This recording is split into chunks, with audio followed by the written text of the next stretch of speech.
today I'm continuing our series. It's called Overlooked, and really the thought behind this series is in Scripture, there are a lot of people.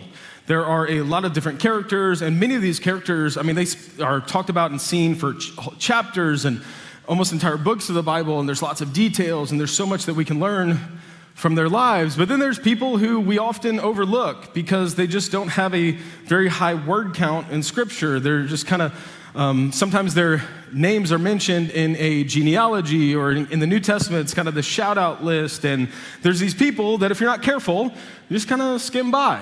But we believe that because although Scripture was written by about 40 different authors over the course of 1,500 years, although they're written by men, the author behind every author is Jesus. And if he wrote Scripture, if he is the Word made flesh, if that's true, then maybe he's got something to teach us in even these small kind of names that are mentioned. And so we might overlook them, but we've just, the series is designed to say like, hey, these people probably have something to teach us. And today I want to talk to you guys about a guy named Stephanus. And you're like, who? Exactly, this is my point. We overlook him. And we find him in 1 Corinthians 16, it's just a few verses. And it says this, that the household of Stephanus were the first converts in Achaia, and they devoted themselves to the service of the Lord's people. It says, and I urge you, brothers and sisters, submit to such people, and to everyone who joins in the work and labors at it. It says, I was glad when Stephanus, Fortunus, and Achaeus, they arrived because they supplied what was lacking from you. It says, they refreshed my spirit and yours also, and these men deserve recognition. And so this letter is written, 1 Corinthians, is written by a guy named Paul. And Paul would often go on these missionary journeys, as we refer to him, and he would start churches, and he would go to places that there were no believers in Jesus, and people would get saved, and then he'd establish churches. And so this guy, Stephanus, is one of those. He's like, hey, this region that the city of Corinth was in, is like that region, this guy was one of the first people who got saved. And we earlier read in 1 Corinthians chapter 1, Paul personally baptized this guy and his entire household. So Stephanus gets saved and he gets baptized, and very quickly he dedicates his life to building the church. And Paul's kind of recapping just kind of the narrative about this guy. And he says, hey, this guy, man, he supplied what was lacking. Like there was a need, and God met that need through this person. Not only that, man, he refreshed my spirit. There's something about Stephanus that, he just refreshed me, and he refreshed so many others. So this guy, man, he deserves some recognition because of all that he was able to do and how God used his life. And what those few verses highlight, and what this guy highlights, is really just the need you and I have for godly relationships. And that's really what we're going to talk about today, is just the need, the gift that is godly relationships. You and I need godly relationships. It's important, it's vital. I've been in ministry for 20 years now, and ministry is unique for lots of reasons, but one of the reasons, specifically kind of our story, although we've been in ministry for 20 years, man, I've worked for 5 different churches, lived in 6 different states, and we just did a lot of moving. And because of that though, like relationships are kind of tricky. Like it's hard to build deep friendships when you're moving all the time. It's also tricky, specifically for those of us who are in ministry, and you may not know this, but ministry is just unique when it comes to this idea of relationships and friendships.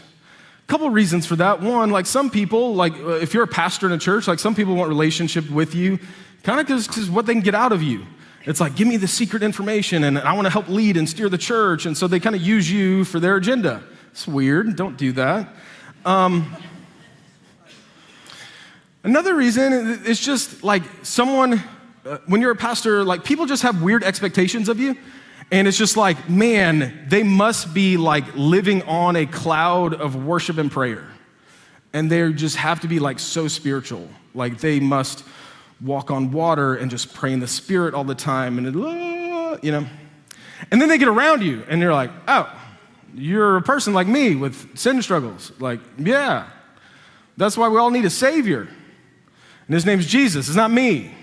And so people get around you, they see that you're imperfect, that you have faults, that you have struggles, and they kind of like, And so it makes, relationships as pastors weird. In addition to that, there's this narrative for those of us in ministry that says like, you just can't be close to the people you lead because they're going to burn you, they're going to hurt you. And it's just a lot of dynamics. And so because of all that, Because of the weirdness that is relationships in ministry and because of how much we moved, we just couldn't ever really develop deep roots and deep friendships. We had people, it just always felt like something was missing and something was lacking.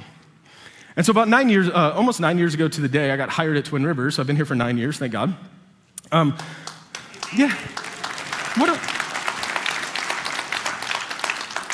Thanks for putting up with me for 9 whole years. It's a lot, I feel bad for you and my wife, Nonetheless, been here for 9 years, and we just decided at the beginning of that, we are going to focus on relationships. Like, this can't be just something we get to. This can't be just something, that's for other people. Like, I don't believe ministry has to be in isolation. Like, we just wanted and focused on for the last 9 years developing relationships. We just knew it was a need. Like, we just knew it was important, and so we focused on it. We developed it. We made it a priority.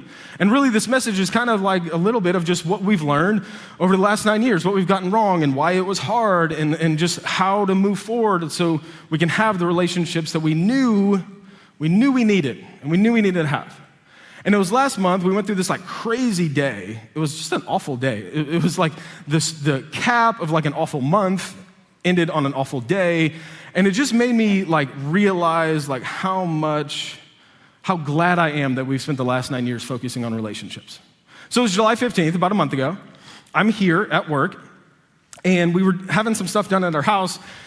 And so my wife, who works remote, she works for an international church planting organization remotely. And so she decided, though, like, I'm gonna bring the kids, I'm gonna work from Twin Rivers while you're in your meetings all day. Because on Tuesdays, I'm in meetings all day. We have our executive team meeting, which, is where we plan and process and look forward to just all the things that we're doing as a church to make sure we're on the same page, we're moving forward and doing everything that God wants us to do. So we're in that meeting, and which kind of sets the tone for the whole organization.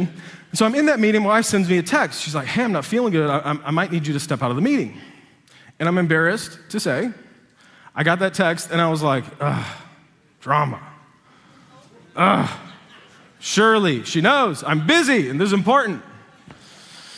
And then a few minutes later, she called me, and I was like, oh, she's not being dramatic. Like, this is a big deal. And so I didn't even answer the phone. I just left the meeting, like, I gotta step out. My wife's calling me. She just told me she might need me, so I step out. And she was in my office, because we were meeting in a different office, and I walk in my office, and she's laying on the ground, moaning in pain. And I'm like, I have no clue what's going on. Like, she's healthy. She's never really had, any major health issues. She was moaning on the ground, and it started with like, I'm just in pain. Like, I don't know what's going on. And then it kind of just like, within minutes, just escalates pretty severely. I'm going like, okay, let's go to the urgent care. And then it goes like, I might need to call an ambulance because I don't know what's going on. And it went from like, she was experiencing some pain to like, she's losing like feeling in her fingers. She felt like she was gonna faint or pass out. And I'm trying to get her off the ground and onto a chair, and she just can't. And I'm like, this is, my mind's just racing. Like, what could it be? What could it be? I'm like, is her appendix gonna burst? Is this like her heart? Like, I have no clue what's going on. I'm just kind of processing it all like very quickly. And I just decide like, I have to get her to an ER. And if I can't physically get her into my car to take her to an ER, like, I'm gonna call an ambulance. And I look at her, I'm like, babe, like, I'm a minute from calling an ambulance. Like, we're either gonna get you on the car, someone's gonna come get you. And she just couldn't, at that point, she couldn't even really tell me what was going on. She was in so much pain. And so my kids were here at the church as well. And so I'm like, man, first thing, I don't want my kids to see her like this. So I like throw them in the car, pull up the car next to the church. And I'm like, I gotta get Megan into the car. And so I grab Pastor Rivera, and I'm like, hey, kind of explain the situation. And he's like, oh, okay. And so he grabs a wheelchair. He goes in my office. We pick her up off the ground, get her in a wheelchair, rush her to my car. Some staff members see it. And, like, we're headed to the ER. And Pastor Ben sends me a text. He's like, hey, just saw y'all leave. Is everything okay? Do you need me to come get your kids?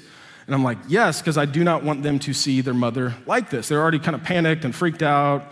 Because, I'm like, get in the car. We're taking your mom to the emergency room. They're like, what? And so we rush to the emergency room, get her inside. Pastor Ben meets me there, takes my kids to his house, and his wife just takes care of them, feeds them, loves them, makes sure, like, they're okay. And we're at the ER, and they're doing all these tests, and the first thing they do, they give her morphine, and she's like, did you give me anything for the pain? And I'm like, she's in a lot of pain if morphine doesn't even touch it, I used to do drugs. And so, like, morphine, I'm like, you should be feeling pretty good, And she's like, it's just like, and again, my mind is racing, like worst case scenario, is like, what is this? I have no idea what's going on. I messaged our life group, they're praying for, how can we help? Like they're just, I text some mentors of mine, they're praying for, and it's kind of like multiple people are just drop what they're doing, they're praying for, we have no clue what's going on. Finally, they get her pain under control, they get her up to CT and find out it's a kidney stone. And so it was like a big relief. I'm like, oh, thank God, nothing. Although it's awful and painful, and anyone who has like heard this story and like, yeah, kidney stone, this is the worst experience I've ever had in my life. And so I'm glad we knew what it was, and that eventually, we'd get through it, and it wasn't necessarily life-threatening. But there was a moment, and hours, honestly, that it was just a lot going on. Couldn't get her pain under control, didn't know what was going on, all of her symptoms, this was wild. And so she finally, they were talking about admitting her, and they were talking about surgery, and luckily she passed it, I believe, because of the prayers of our friends and our people in our lives. So she passes the kidney stone, they eventually release us, and the whole ordeal from like the office to home was about 7 hours. And in that whole process, like we pull in, and Pastor Ben drops my kids off, and they're relieved that their mother is okay. And within minutes, a friend of ours named Anna drops off dinner for us because we couldn't even think about food while we were walking through all of that. The next day, one of our elders' wives, Katie, takes our kids, makes sure they have fun, and they're recovering from that while we can kind of like process and just relax for a minute. And it was just a lot. And I remember going on a walk that night, and I was praying, and I remember looking up to heaven and just going like, Lord, thank you for the people you've surrounded us with. Like, thank you that although that was just, it was a crazy 7-hour ordeal, I know if that wasn't the diagnosis, like, thank God we had a support system. Thank God we had friends. Thank God we spent the last 9 years not wishing for friends, but developing friends. And thank God they were the type of friends that you would want, that they were godly, that they had some wisdom, some spirituality, and they helped us through what was a crazy 7 hours. And then the next thought I had was, dang, what if 9 years ago we hadn't made that change?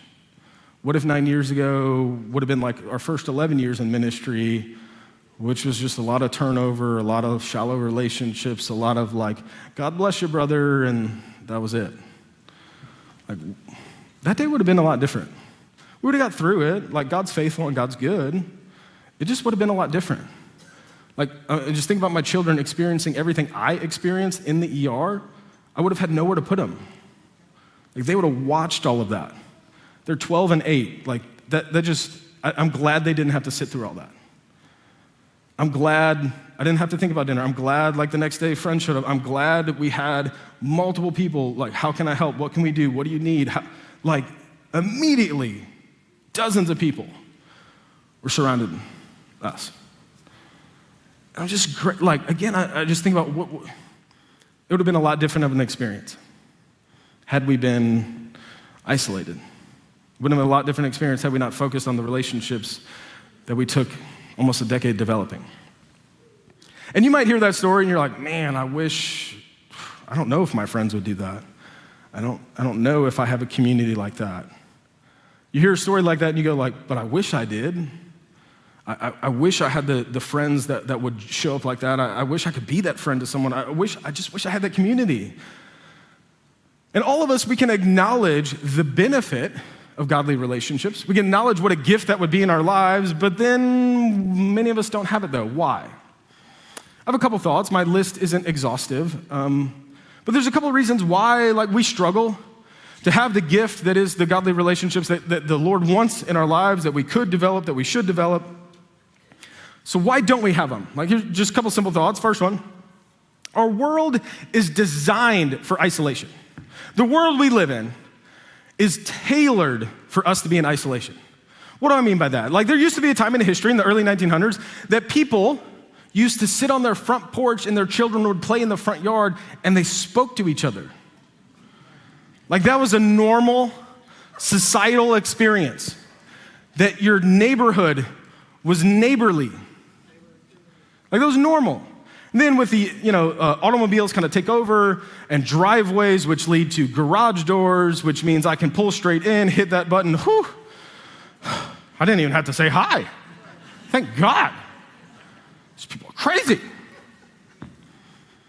After World War II, home designs changed even further, and they prioritized fences and backyards and patios because, man, if I had to look across the fence and see someone, wow, it's crazy.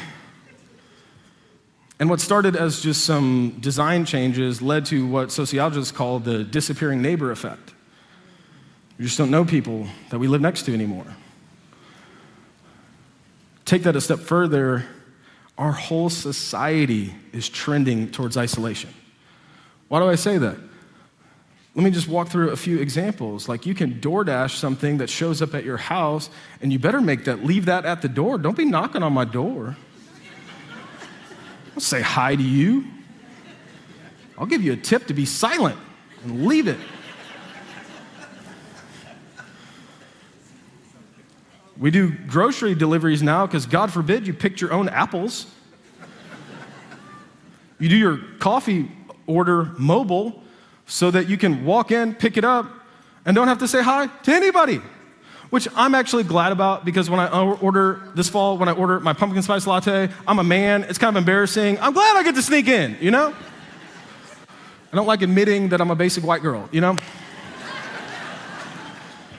But it's delicious. I don't care what y'all say. Make fun of me if you want. I'm gonna love my life and my pumpkin spice latte. But take it a step further, we have this beautiful invention which has a lot of positives. It's called a cell phone, which make us so much more comfortable interacting with the screen than talking to a person. You don't believe me? Go to dinner at a restaurant and look around. You know how many people are... I just, went on a family vacation, and one of the nights, my wife sends me a text, takes a picture of the whole family. There's like 10 people. It's like, I love this quality time, scans the room, 100% of them sitting on a cell phone. In the same room, on vacation. The rest of the vacation wasn't like that, but that night was. We're addicted to cell phones. Take it a step further, earbuds. Like, I don't even have to interact with the world around me, because I'm telling you, like, when I'm at the gym, don't talk to me. It's an earbud. We just like our isolation. In addition to that, social media has made us all addicted to our cell phones even further, and these shallow relationships where we live for likes because we don't have any depth in our relationship. And I don't feel that you like me, so I have to post something to manipulate into liking my photo, which gives me a dopamine hit, which makes me feel better about my isolated life, and I'm actually just a drug addict. Take it a step further. Modern dating apps where we treat people like a product to consume, then if you don't meet the specs that I'm shopping for, I just get to swipe left and don't even think about you. And all of that has left us more isolated, more depressed, more lonely, more medicated, more counseled than any generation. For many people, the only person that they're close enough to be vulnerable with, they have to pay for, and it's their therapist. I mean, I'm pro-counseling. Ain't nothing wrong with getting some help. I'm just saying our society is designed for isolation. Like, you are being pulled downstream. And if you don't recognize it and make some adjustments, you will be pulled into isolation. Here's the second thing. Like, why do we struggle with relationships? Why do these feel so hard? It's because we view relationships wrong. We just have a wrong view of relationships. What do I mean by that? I mean, many of us, we view godly friendships, godly relationships, and we go, that'd be nice to have, but that's not a need I have. Like, that'd be nice. Like, I wish I had friends. That'd be cool. Like, who doesn't want friends? Like, I'd like that. But it's really not a need, and it's just, I'll get to it eventually. We just have a wrong view of it. We just don't prioritize it correctly. We just think, that'd be cool if I had that, but, life, I'm an adult, we got kids, life's busy, that'd be nice, it's just not a need. Ecclesiastes 4:9 says this, it says, 2 people are better than 1. Why? Because they can help each other succeed. Why are 2 better than 1? So you can help each other. It says if a person falls, the other can reach out and help. But someone who falls alone, you're in trouble. You're in trouble if you don't have people around you when you fall. Likewise, two people lying close together can keep each other warm. Let's talk about married people. Just context. If you're single, you're going to be cold. And if you're single and you're warm, you're in sin. Let's stop it. Like, no warm. You're like.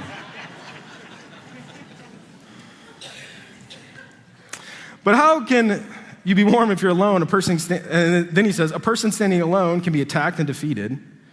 So something happens, something comes against you, you're attacked or defeated. It's like, man, but if you had a friend, you could go back to back and you together could fight against it. See, it's not until you fall that you realize how helpful it'd be if you had a friend that could pick you up. It's not until life is cold and stale you realize how much you wish there was someone that added some warmth to your life. It's not until you're facing an enemy that you don't know how to move forward with in a situation that's just kicking your teeth and that you just don't know, you don't realize how much you need someone to fight that with you. See, you don't know how desperately you need something until you experience the pain of not having it. It's a nice to have, not a need you have, until all of a sudden you experience some pain and you're like, dang, that was a need.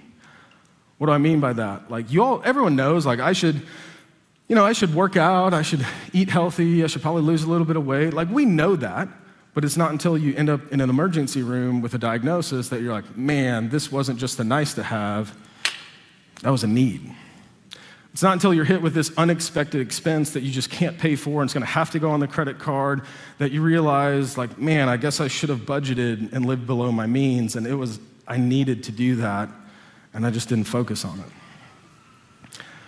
You know, like, it'd be good to have a better marriage and work on my marriage and maybe go on dates every now and then, and it's not until your spouse mentions divorce that you're like, oh, that's not a nice to have, it's actually a need.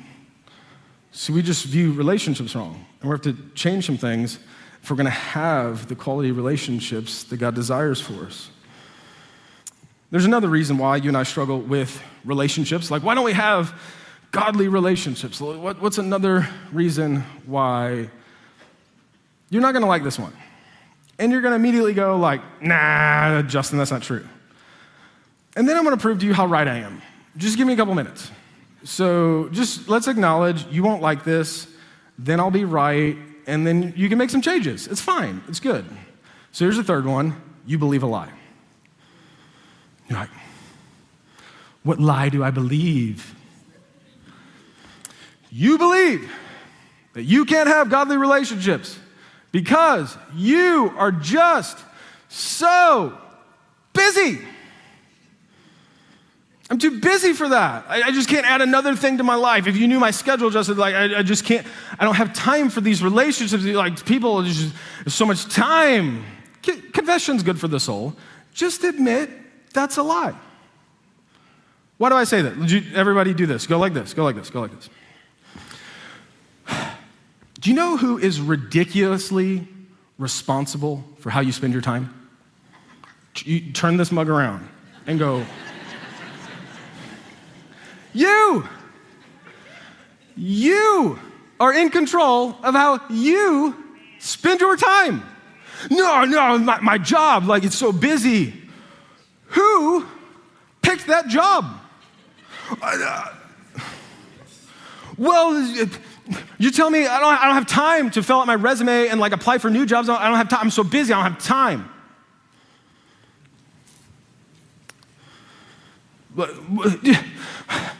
Just like my kids, there's so many sports. Like I just go from thing to thing to thing, and there's cheerleading and baseball and this and that. Do you know, as a parent, who assigned them little kids up for all that stuff? But they like it. They also like screens and sugar and being mean. Like, you tell them no all the time. Well, they like it. I like donuts. I don't live on them. What? Justin, like this. What about my side hustle? Like, I have my job and then I have my side hustle. I'm just so busy. Honestly, sometimes you do need a side hustle financially. Praise God for that. Work hard. Most people They use their side hustle as a flex spending account because they don't want to change their lifestyle. I'm so busy. Yeah, stop going to Disney. Then you wouldn't have to work another job. But my kids, they like it. Back to the previous point. I can't like leave my job and like go have friends. Like I can't leave church and go to lunch with people because my dogs, I have to let them out. Like they're gonna pee on the floor. Who rescued all them puppies? Here's a crazy thought. You could get a cat. Why do I say that? Because that thing will poop in your house. It will go outside, catch its own food, eat a bird, and ignore you.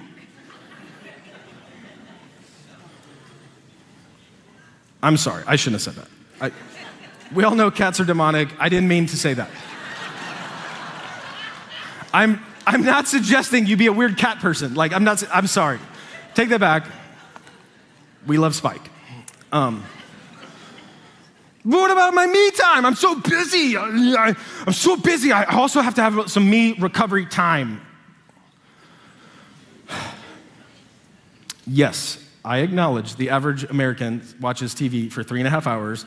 They also spend an additional 3.5 hours looking at their phone. And I also know the average iPhone user touches their phone 2,617 times every single day. You got plenty of me time, homie. And that's why you ain't got no time for friends. So let's just admit, you believe a lie. You are ridiculously in charge of how you spend your time. And because that's true, you can make time for godly relationships. So that's kind of what's working against us. Again, my list isn't exhaustive. We could talk about your pain and trauma from previous relationships, which make you kind of skittish. We could talk about that, and that's valid, and, all of that. Like, life is working against quality relationships. So you just acknowledge that. Acknowledge, you got a lot working against you. You won't naturally have godly friendships if you don't focus on it. That's true. So okay, what am I suggesting that you do then? If this is reality, this is what's working against you, what do I need to do? You might need to do all three of these. You might need to do one of these. You might need to do something completely disconnected for what I'm suggesting you do, but there are changes that you can make to have the gift that is godly relationships. You can have a Stephanos type person in your life that at the end of the day, you go, man, that person refreshed me. They met a need I didn't even know I had. Thank God for Stephanos. I should recognize this relationship because it's so valuable. That's what Paul had. So what am I asking you to do? The first thing, you just have to increase your effort. Increase your effort. Relationships take time, effort, and energy. It's true. It is absolutely true that relationships take time, effort, and energy. It takes time to get to know somebody. It takes time to trust somebody. It takes time to figure somebody out. It takes time to know if you click. It takes time to know if they're a good friend for you. It takes time. But you and I can't put no effort in relationships and expect to have it. It's going to take time. There's a few things that I just believe about life. One of them is typically, in most instances, you get what you pay for. You ever been car shopping? You're like, this is so cheap. What's wrong? And then you're like, Carfax. Oh, 9,000 accidents. I get it. Or you're looking at a house man, this house is so cheap. Why? And then you walk inside and you're like, oh, it's a dumpster fire. That's why. They made meth here. This is why it's $3, Typically, in life, you get what you pay for. So when it comes to godly relationships, if you want quality, deep, meaningful relationships, it will cost you something. There's a cost. That's true. Absolutely true. It's going to cost you something. It's going to take time. It's going to take work. It's going to take effort. It's going to take energy. And here, let me give you a relationship hack. If you're oh man, help me out here. I know it's going to take time. There are plenty of things you already do that if you added relationships to them, it would make your life a lot easier. In, kind of discipline, kind of mindset, they call it habit stacking. It's take something positive, add it to something you already do consistently, and you increase your results exponentially. So, what am I saying with that? You're already at church. You're probably gonna leave here and go to lunch. Why don't you invite someone from here to go with you? You're already doing it. Why not add relationships to it? Like maybe you work out. Why don't you invite someone to work out with you? I actually started a life group a couple of years ago around this idea. I was working out like consistently. I challenged myself to do like this monthly kind of extreme workout. And I'm like, I'm already doing this. Why don't I just make it a life group, invite a bunch of people, do it with me. So every month, me and like 10 guys would do this workout together. I was already doing it. I was just doing it with one person. And I'm like, why don't I do this with like 10 people and just add relationships to what I'm already doing? Like you eat, right? Why don't you invite someone to eat with you? You already go to lunch all the time at work. Like, why don't you bring someone along? You eat dinner. Like, why don't you invite somebody over? Like, you're already doing things. Just add people to what you're already doing. Here's the second thing I suggest you do. So first, you're going to have to put in some more effort. The second thing, you're going to have to change your priorities. You have to change your priorities. Like, don't treat this like, again, like, that'd be cool if. Like, change the priority of it. Put this higher on the list. Like, you and I need people. Because here's the reality of life. Every time you say yes to something, by default, you're saying no to something else. And if you feel stretched thin and so busy, you have said yes to too many things. And again, you are ridiculously in charge of how you spend your time. And I would say yes to quality, godly relationships. And assess your life and look at it and say, ooh, what do I need to say no to? Because I have to say yes to this. It's not like, oh, it'd be cool if. No, I wonder, like, no. Say yes to that and then figure out the rest. There's a few things I say yes to, like the important things, the priority things, the things that you can't miss. I would suggest that this is one of them. Like, you need the gift of godly relationships. Say yes to this and then figure out what you need to say no to. Because this is not a lie, but it's a myth we believe that kind of fits in this category. We all believe what's called the season myth. And hopefully by this point in the message, you're like, all right, yes, I need to focus on relationships, but I just got to get through this busy season. I just, once we, like, the wedding day finally happens, then I'll have time for friends. Once I graduate and I finish this degree, like, then I can focus on it. Once we got a little baby, like, once we get through the baby stage, then I'll have time. Well, like, just potty training's a lot, and we just got to get through potty training, and then I'll have some time. This busy season at work, it's just a special project, it's just unique, it's just a season, and once it slows down, then I'll have time. Can I just submit to you, like, that's backwards? What you're saying is, when I have time, I'll make time. It's backwards. When you make time, you have time. If it's a priority to you, if it's important to you, it's going to show up in your schedule. It's going to cost you something. It's going to cost you some time, some effort, some energy, some relational dynamic. Like, yeah. Focus on it, change it, make it a priority. Here's the third thing you're going to do. You have to update your patterns. The life you live is structured around systematically through the patterns you live by.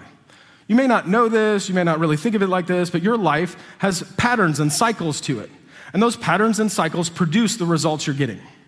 So if you don't like your results, you have to look at the pattern, how you spend your time cyclically. You have to look at your day, your week, your month, like, there's something missing in this pattern because I keep missing out on relationships. Therefore, there must be something within my pattern that would fix my relational lack. So you have to update your patterns. You have to look at life more like a business owner. What do I mean by that? There's this principle within business that there's this natural tendency that you look down and you're so focused working in your business, you never work on your business. Like, you just go from urgent thing to urgent thing to next thing to next thing to next thing to next thing, and you don't really get your head up enough to see what's priority. And if you're not careful, when you work head down, things start to slowly digress and die. And you're reacting and not, like, creating, and it's just sucking you into a place that you don't want to be. That's life. Many of us live life head down. We look at our day like, I gotta do this, I gotta do this, I gotta do this, I gotta do this. Whew, I gotta sleep, recover, get back up. And we're head down through life, and we don't pause long enough to look up and say, is this the life I want? Like when I look at my life, am I satisfied? Is this what life was supposed to be? Man, I don't know about you, but look at your friends, look at your marriage. There's so many parts of life you could look at and be like, that's what I dreamed of. If I could have any life I wanted, this would be it. If you can't say that, you're gonna have to look at the patterns you live by and make some changes. Specifically, this is the point of the message where I give you the Life Groups commercial.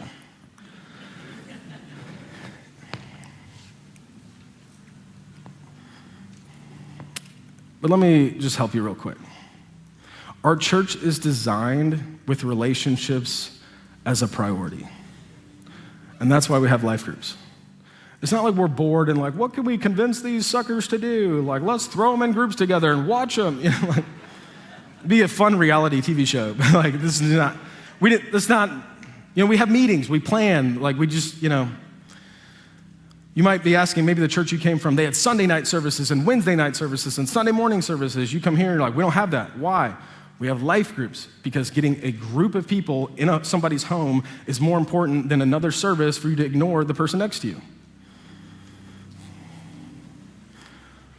We've designed this church with a priority on relationships.